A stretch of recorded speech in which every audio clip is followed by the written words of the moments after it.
सकल सृष्टि में सर्वोपरि मानव शरीर बतलाया है। वैसे शरीरधारी मानव ने क्या षड्यंत्र रचाया है। क्या षड्यंत्र रचाया है कि मानव के द्वारा ही मानव मर जाने वाले हैं। कौन दिन आने वाले हैं।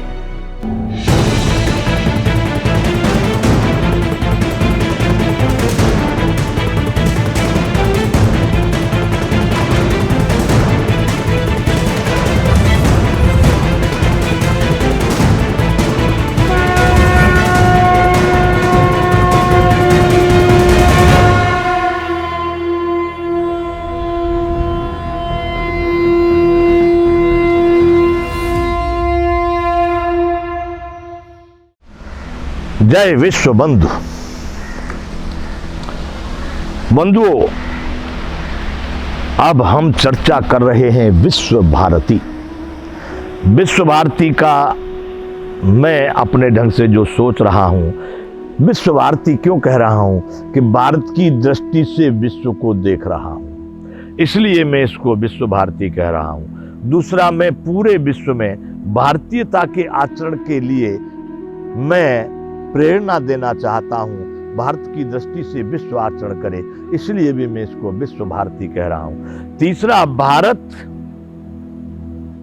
का पूरे विश्व पर कभी नियंत्रण रहा तो ये विश्व पूरा भारतीय था, इसलिए भी मैं इसको विश्व भारती कह रहा हूं।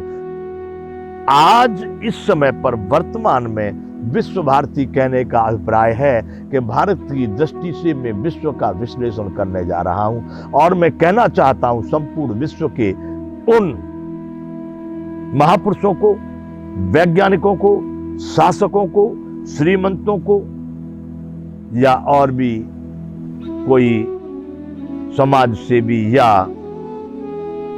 उच्च कोटि के लोग जो अपने को समझते हैं, उन सबको मैं ये बात सुनाने जा रहा हूं।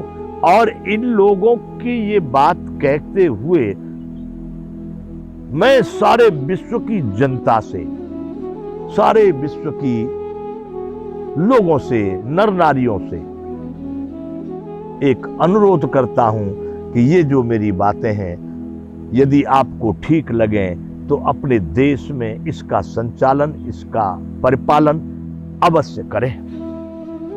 और यदि नहीं करते हैं तो संभव है कि मैं जो कह रहा हूं वो ठीक ही है। अब मैं यहां पर कहने जा रहा हूं, विश्व की गतिविधियों की चर्चा मैं यहां कर रहा हूं और उनके परिणाम के लिए हम विचार कर रहे हैं, सोच रहे हैं, चिंतन कर रहे हैं और उनका परिणाम किस तरह का होगा, इस विषय को भी हम यहां अनुमान लगा रहे हैं। तो बंधुओं, विश्व भारती में हम चर्चा करते हैं सबसे पहले कि विश्व किस स्थिति में है और विश्व की इस समय पर स्थितियों के अनुसार विश्व के मानवों की क्या स्थिति है। क्योंकि इस सृष्टि में परमात्मा की सर्वोपरि मानव है और वो मानव क्या कर रहा है, मानव के कैसे जीवनचर्या है, मानव का जीवन किस स्तर का है, वो हम यहां देख रहे हैं। इस संसार में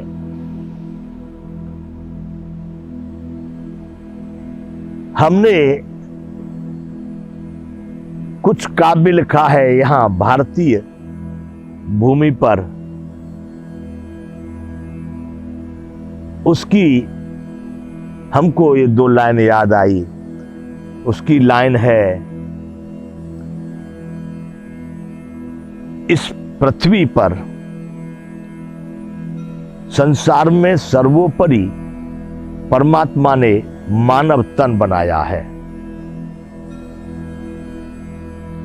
सकल सृष्टि में सर्वोपरि मानव शरीर बतलाया है। ऐसे शरीर वाले मानव ने क्या षड्यंत्र बनाया है। हमने लिखा है, इस काव्य का नाम है कौन दिन आने वाले हैं। उसमें यह लिखा गया है कि सकल सृष्टि में सर्वोपरि मानव शरीर बतलाया है। वैसे शरीरधारी मानव ने क्या षड्यंत्र रचाया है। क्या षड्यंत्र रचाया है कि मानव के द्वारा ही मानव मर जाने वाले हैं, कौन दिन आने वाले हैं। बंधुओं, आप भी इसका चिंतन करना। अब मैं जो कहने जा रहा हूं कि मानव के द्वारा ही मानव मर जाने वाले हैं, कौन दिन आने वाले हैं। सर्वोपरि शरीर तन मानव का है, सबसे बुद्धिमान, सबसे योग्य। बंधुओं, परमाणु से लेकर परमात्मा तक पाने की क्षमता मानव शरीर के पास है, इसलिए मानव को सर्वोपरि बताया गया। अब आप देखिए, यहां से हम विश्व भारती को शुरू करते हैं। केवल अपने मन की प्यास बुझाने के लिए, मैं तो उसको थोथी विलासता ही कहता हूं, जिसके लिए मानव ने सारे षड्यंत्र बनाए। षड्यंत्र, आप उसको कहते हैं विज्ञान, आप उसको मान रहे हैं वैज्ञानिक, मान रहे हैं विकास, और बंधुओं मैं मान रहा हूं उसको विनाश। अब ये समय आने वाला भविष्य फैसला करेगा। वर्तमान भी दिखाई दे रहा है कि कितने मानव सुखी संतुष्ट हैं। बंधुओं, अधिकांश मनुष्य इस समय पर बड़े दीन दुखी हैं। अंतःकरण से उनके इतने चित्त बुद्धि सब विकृत हैं। दबाव के आधार पर जीवन जी रहे हैं। तनाव, दबाव, चिंता, भय, उद्वेग, क्रोध, अनेक प्रकार के ऐसे उनकी स्थिति है कि जीते जी भी मरे से गए गुजरे हैं। अब बंधुओं, विश्व भारती में मैं सबसे पहले कहना चाहूंगा, मानव का जो षड्यंत्र है, मानव ने जो बनाया है, आप समझना, ये शरीर ब्रह्मांड का ही एक अंश है, पिंड। इसमें आपकी टांग कट जाए तो आप ठीक ढंग से जी लेंगे, हाथ कट जाए तो भी जी लेंगे, एक बार के लिए कान न हो तो भी जी लेंगे, आंख भी फूट जाए तो भी जी लेंगे।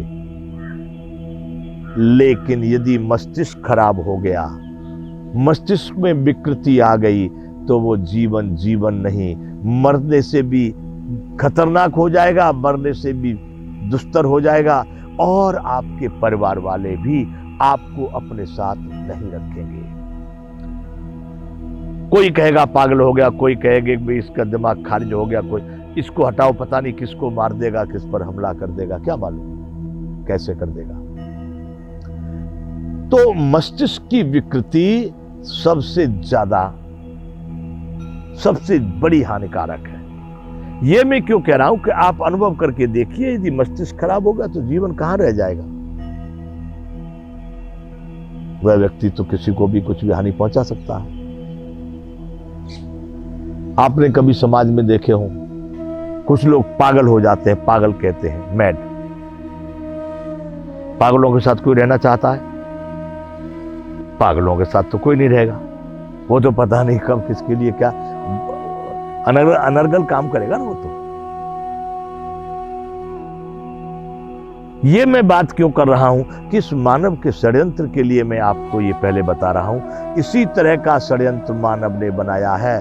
बंधुओं, यहां पर जल का प्रदूषण, वायु का प्रदूषण और अनेक प्रकार के प्रदूषण यहां पर है, खान पान से लेकर, वो सब कमजोर प्रदूषण है। सबसे अधिक घातक जो मनुष्य ने आकाश में प्रदूषण किया है, जो उपग्रहों के माध्यम से, उपग्रहों के द्वारा जो आकाश में गति, जो आकाश में विघटन, जो आकाश में घटनाएं हो रही हैं, इतना परिवहन आकाश में कर दिया गया है इन उपग्रहों के द्वारा।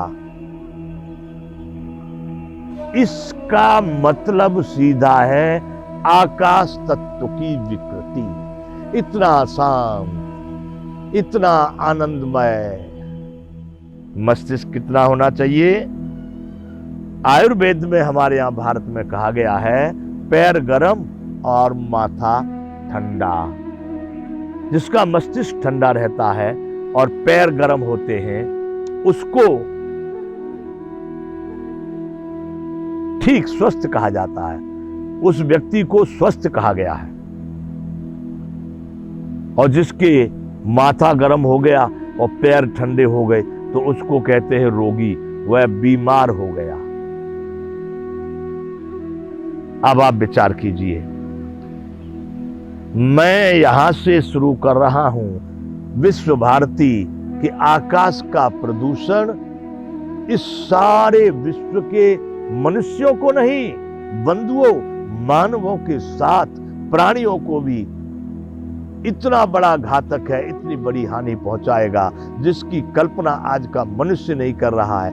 मात्र अपने अहंकार और विलासिता की होड़ में आकाश को प्रदूषित करता चला जा रहा है।